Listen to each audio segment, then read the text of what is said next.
The first of these guidelines or design process truths is the timing of the design. Making changes or adjustments early in the design cycle costs less time and money. Reduce parts in a design. Minimizing parts not only reduces the potential for failure, but it also reduces weight. Standardize parts. This practice reduces costs through larger production runs of commonly used parts. Keep the design simple.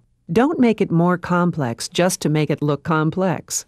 The more complicated the design, the higher the tooling costs. Utilize modular designs. Similar to standardizing parts, modularization refers to the creation of common sub-assemblies that can be used on different structures. Design with gravity in mind. Don't forget that gravity and the centroid both play an important part in the stability of objects. Eliminate fasteners. Fasteners should be kept to a minimum so the costs of putting them in can be reduced. Optimize part handling. Each time a part is touched by a person or machine, it adds a cost to that part.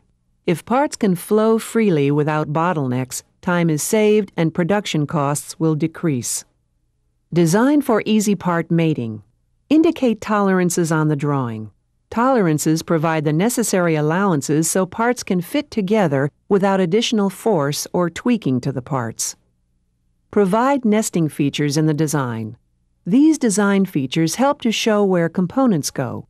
An example is sub-assemblies that fit inside larger assemblies. Optimize the manufacturing process sequence. This is typically not the designer's task, but a manufacturing engineer's task. But it has an important relationship to the design.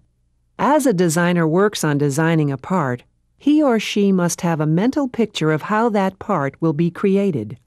Many parts have been designed to solve a problem only to end up being scrapped because they were too difficult to manufacture. Remember that form follows function. Design from the user's point of view. Make sure the part design functions properly before the finishing touches are applied. And finally, utilize design generations. In other words, keep the old designs. It may be necessary for alterations to be modified back to the original design. Having the original design available makes it easier to manage. After you have applied these truths to your design, you can begin the redesign process, which will improve the design over time and continue to meet the needs of the customer.